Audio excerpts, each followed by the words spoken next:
미국 국채 수익률 더 상승하게 될까요?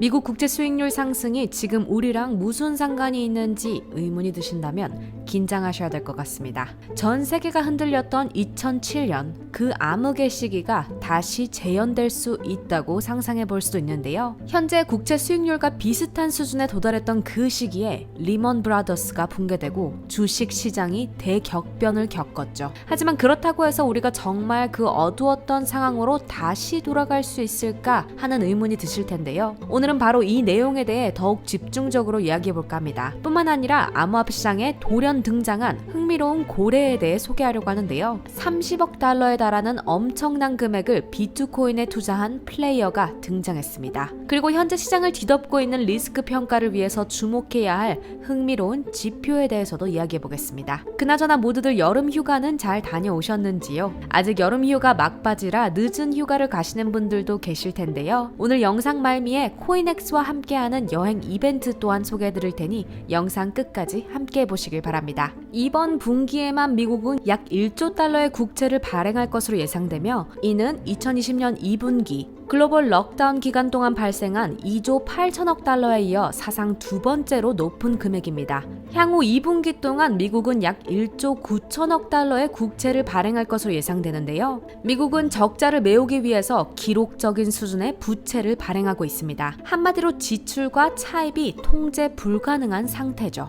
그렇다면 미국의 10년 만기 국채 수익률 상승이 시장에 실제로 어떤 의미로 작용될까요? 미국 경제가 회복세를 보이는 가운데 투자자들이 더 높은 무위험 수익률을 요구하면서 10년 이상 볼 수 없었던 수준까지 수익률이 상승했습니다. 이러한 매도세는 방금 논의한 바와 같이 미국의 재정 적자 확대에 대한 우려와 함께 국채 공급을 더욱더 증가시킬 것으로 보이는데요. 최근 몇 주 동안 그래프 전반에 걸친 금리 상승은 실질 수익률 측면에서 나타났습니다. 제크리 그리피스는 연준의 책임금리 인상, 내재 인플레이션 기대치의 소폭 변화와 함께 성장률 기대치가 개선되었다. 이러한 모든 요인으로 인해 미국 시장 금리가 지속적인 상승기에 접어들고 금융위기 이후 초저금리 시대가 종식될 것이라는 기대가 강화되었다라고 말했습니다. 이는 시장 전체에 매우 우려스러운 일이라고 볼 수 있는데요. 간단히 말해 국채 수익률이 더 높아질 것으로 예상되기 때문입니다. 주식과 국채 수익률이 항상 같이 움직이는 것은 아니기 때문에 이것이 반드시 주식시장 폭락을 의미하지는 않습니다. 하지만 미국 경제에 심각한 문제가 있음을 나타낼 수 있기 때문에 상승 궤적을 주시할 필요가 있는데요. 현재 이미 미국 경제의 여러 부분에서 경고 신호가 나타나기 시작하고 있기도 하고 그중 국채 수익률이 대표적인 사례라고 할 수도 있습니다. 무슨 일이 일어나고 있는지 계속해서 주시할 필요가 있지만 단연코 이 상황이 결코 좋은 신호는 아닐 것으로 보이는데요. 그만큼 투자자들이 미국 국채에 투자하는 데 있어 조금 더 신중해지고 있다는 것을 보여주기 때문입니다. 여기 차트에서 볼 수 있듯이 이러한 수준은 2008년 금융위기 이후 거의 볼 수 없었던 수치입니다. 혹시 국채가 어떻게 구현되는지 모르시는 분들을 위해 간단히 설명을 해드릴 텐데요. 먼저 10년 만기 국채 수익률을 보겠습니다. 국채 수익률은 10년 만기 미국 국채를 구매할 때 얻을 수 있는 수익률인데요. 이 경우에 10년 만기 국채 수익률이 4.346이라는 것을 알 수 있습니다. 이는 10년 만기 국채를 매수하면 해당 채권을 보유한 대가로 연간 4.346%의 수익을 얻는다는 것을 의미하죠. 이 금리가 실제로 올라가고 있으며 일반적으로 이 금리가 올라간다는 것은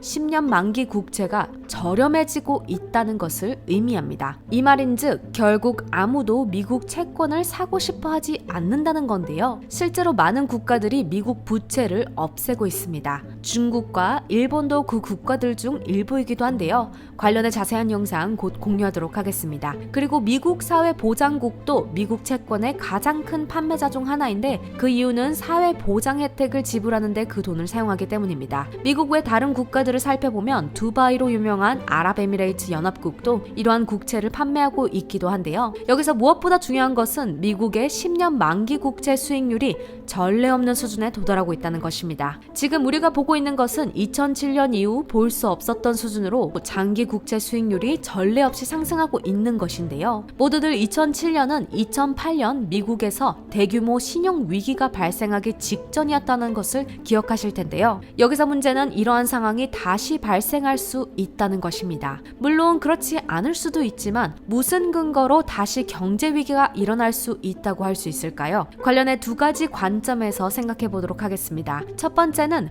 많은 은행이 이자율이 없었기 때문에 마음껏 돈을 빌려서 투자했다는 것인데요. 그리고 은행들은 투자 수익을 얻기 위해 장기 국채에 그 돈을 투자했죠. 팬데믹 기간 동안 대부분의 은행은 수익을 얻기 위해 돈을 가지고 아무것도 할 필요가 없었기 때문에 장기 채권에 투자했는데요. 문제는 이러한 채권의 이자율이 상승하면서 매입한 채권의 가치가 하락했다는 것입니다. 이때 소비자나 투자자가 은행에서 돈을 인출하면 은행은 많은 자금이 채권에 묶여있기 때문에 당장 수중에 그 돈을 돌려줄 수가 없습니다. 이것이 바로 실리콘밸리 은행이 파산한 이유이기도 하죠.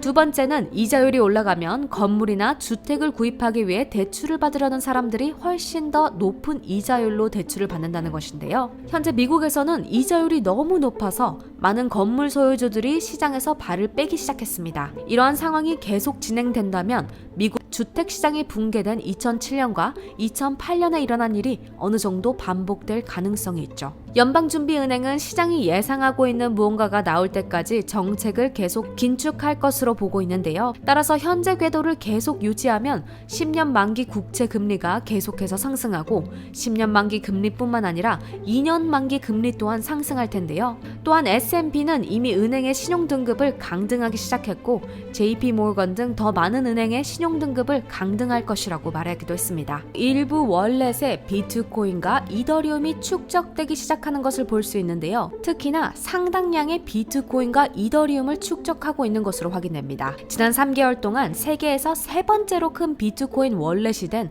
엄청난 고래의 월렛이죠. 이 월렛은 3월 8일에 자금을 모으기 시작했고 현재까지 18만 8천 비트코인을 축적했는데요. 불과 3개월 만에 이 주인모를 월렛이 세계에서 세 번째로 큰 비트코인 보유자가 된 것이죠. 비트인포 차트에 따르면 이 지갑은 2023년 3월 8일에 첫 비트코인을 받았는데요. 현재 이 지갑에는 무려 11만 8천 비트코인이 쌓여 있으며 현재 비트코인 가격이 약 2만 6천 달러이니 약 30억 달러에 해당하는 금액입니다. 이 놀라운 축적 속도와 규모로 인해서 이 고래의 정체에 대한 궁금증이 폭발하고 있는데요. 전문가와 암호화폐 애호가들 사이에서 여러 가지 정황을 추측하고 있기도 합니다. 일각에서는 암호화폐 거래소가 대규모로 송금한 것으로 추정하고 있고 또 다른 일각에선 대형 자산 운용사인 블랙록일 수 있다는 가설도 세우고 있습니다. 실제로 블랙록이 비트코인 열풍을 타고 비트코인을 쌓아두기 시작했다고 해도 놀랍지는 않을 것 같은데요. 아직까지 블랙록이 비트코인을 어떻게 보관하고 있는지, 코인베이스를 이용하고 있는지 추측이 난무하고 있으니 이에 대해서는 다음번에 더 조사해보고 그 자세한 내용을 알려드리도록 하겠습니다. 하지만 여기서 무엇보다도 중요한 것은 비트코인을 효과적으로 활용하고 있는 장기 보유자가 있다는 사실 알아두는 것이 중요할 것 같은데요. 그리고 이러한 장기 보유자들은 항상 FUD, 화제가 되는 사기 사건을 활용하는 것을 볼 수 있습니다. 공포가 있을 때 매수하고 공포가 줄어들면 매도합니다. 따라서 이 정체모를 월렛에 대해서 더 많은 정보를 얻게 된다면 업데이트 해드리도록 하겠습니다. 그리고 마지막으로 아직 여름 휴가 못 가신 분들을 위해서 이제 곧 진행될 코인엑스와 함께 꿈꾸던 여행을 할 수 있는 이벤트를 소개해드리고자 합니다. 8월 28일에서 9월 11일까지 진행하는 이벤트로 경품으로 1등에서 5등까지 15만원 상당의 티웨이 항공 상품권을 드린다고 하는데요. 항공 상품권에 당첨된다면 시원한 제주도 바람 맞으러 가고 싶네요. 참여 방법은 코인엑스 이벤트 트윗을 리트윗하고 직접 여행하며 찍은 사진이나 가고 싶은 여행지 사진을 답글에 남기면 되는데요. 단 샵 코인엑스 여행, 샵 코인엑스 드림트립, 샵 코인엑스 드림 해시태그는 필수로 다셔야 하고 사진에 코인엑스 로고 혹은 거래소 사용 장면이 포함되어야 한다고 합니다. 그리고 나서 글림에 제출하시면 되는데요. 정말 쉬운 참여로 코인엑스와 함께하는 여행을 하실 수 있기를 바랍니다. 자세한 내용은 하기 링크에서 확인해 주시면 감사하겠습니다. 자, 시장은 여전히 뒤숭숭한 가운데 무더운 여름이 거의 끝나가는 것처럼 하루빨리 투자 시장에도 선선한 기분 좋은 바람이 불었으면 좋겠는데요. 그럼 오늘 준비한 내용은 여기까지이며 소개드린 소식 관련해 여러분들의 의견 자유롭게 공유해 주시면 감사하겠습니다. 모두들 다시 만날 때까지 아디오스!